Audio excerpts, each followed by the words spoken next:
Hello everyone. Today we will study the first chapter from Sociology of class 10th, that is social stratification. In this lesson we will learn about social inequality, education, gender, profession, income, opportunities and others. Social stratification, untouchability a social problem, and lastly legal steps to eradicate untouchability. Now let's start with the chapter social inequality. First we will see what is the meaning of stratification. Here stratification means the process of formation on the basis of caste, class and status. It is called as stratification. In that first we will see about social inequality. The fact that people are stratified according to various qualities, gender, caste, profession, class and race is the proof of social inequality. Here stratified means arranging in a sequence or have a class or structure. It is called as stratified. The social inequalities are income sources, education and professional opportunities, health facilities and political representation and participation. This means the social inequality is the result of already present unequal social opportunities. This is continued by providing unequal access to material, resources, income, opportunities, recognition and status. For example, by neglecting the social service sector like public health system, public education and social security, the life of poor is made difficult. This allows assimilation of wealth in the hands of very few people. Here assimilation means to incorporate. This allows the assimilation of wealth in the hands of very few. The increasing economic growth and the GDP have led to the creation 50 millionaires and 1 lakh millionaires, but the neglect of the food and social security of caste, income and sex-based discrimination makes one to understand the inequality present in the society. Here GDP means gross domestic production. Now next we will see about the education and inequality. Education is a special structure that brings in equal opportunities, opening and social justice in human life. This means that governments should provide equal opportunities to all the children. The social justice aspect of education can be seen in the directive policies and the preambles of the Constitution of India. Under Article 39, it is said that providing social justice and people welfare is the duty of the state government. But after 86th amendment to the Constitution, Article 21A say free and compulsory education to all the children between 6 and 14 years age is a fundamental right of the children. Article 45 says all children under 14 years should be provided with free and compulsory education. The Article 19 says that right to speak and right to express one's own opinion is the fundamental right. Similarly, it is the duty of the Constitution to protect the welfare of opportunity less minority children. Article 29 provides for the protection of cultural rights of the minorities, whereas Article 30 provides for the establishment of minority educational institutions. Article 46 clearly expresses that it is the duty of the government to support the educational interests of the scheduled caste and scheduled tribes.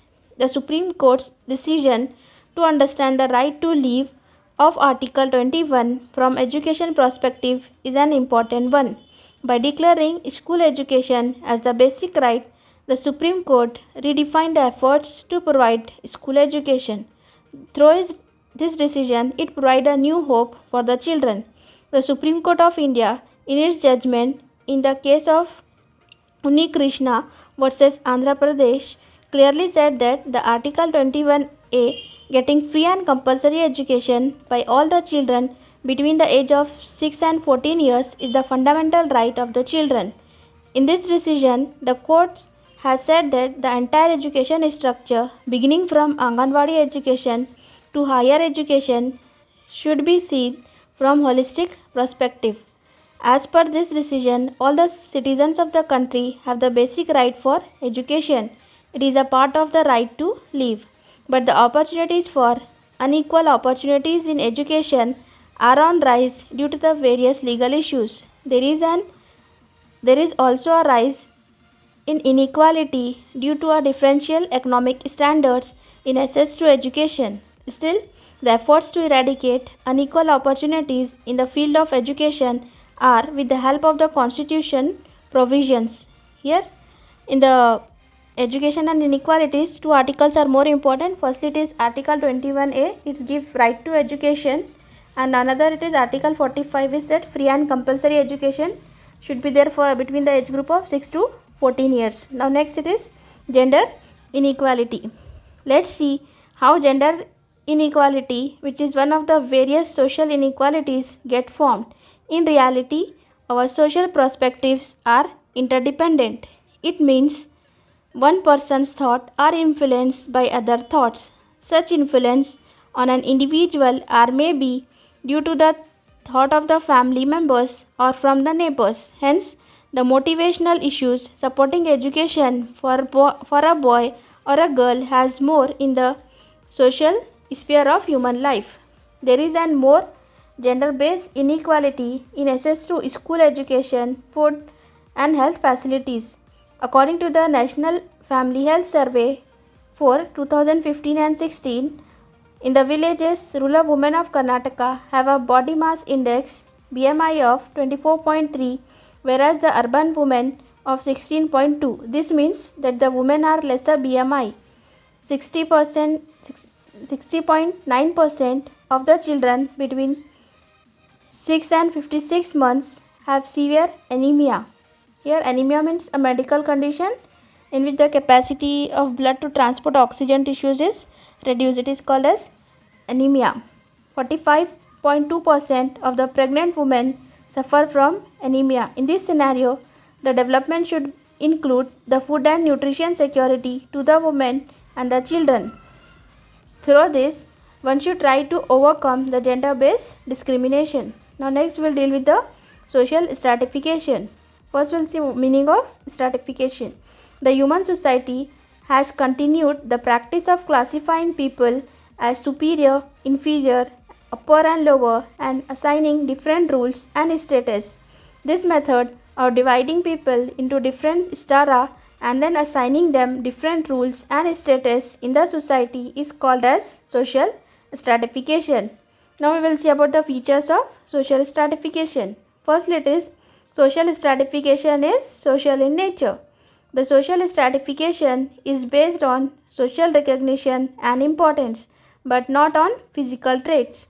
For example, a person's status is not fixed on the physical characteristic like height, beauty and strength, but it is based on his education, income, profession, skill and other social characteristics. Now next it is social stratification is universal. The social stratification is universal. Wherever human society exists, social stratification also exists based on the division of labor, profession, income and other social traits. Now next it is social stratification is ancient. The social stratification is in existence since the birth of human society. The social stratification found in nomadic society as well as in the modern civilized society. Next it is social stratification exists in different ways. The social stratification exists in different names in different areas. For example, in ancient Rome, differences were there between plebeians and patricians. Here that plebeians means the common people, and similarly in India, four groups of people, Brahmans, Kshatriyas, Vaishyas and Shudras were there based on the karma theory. Now next we will deal with the major forms of social stratification. Though social stratification is present in all the societies of the world, their forms are not similar. They have differences in their structure and nature. Let's try to know the social stratification from the ancient world till the digital world. They are, the first one is primitive society. Here primitive society means the simple minded ancient society. Second one it is slavery, and third it is state system means the ownership of land. Fourth one, it is Varna system, that origin of the four caste in India, it is Varna system. And lastly, it is caste system, means any of the hereditary social class or subclass, it is called as caste system. These are the five major forms of social stratification. In our next video, we will deal with the untouchability. Hope it is clear for you. If you are having any doubt, you can ask in the comment section. Thank you.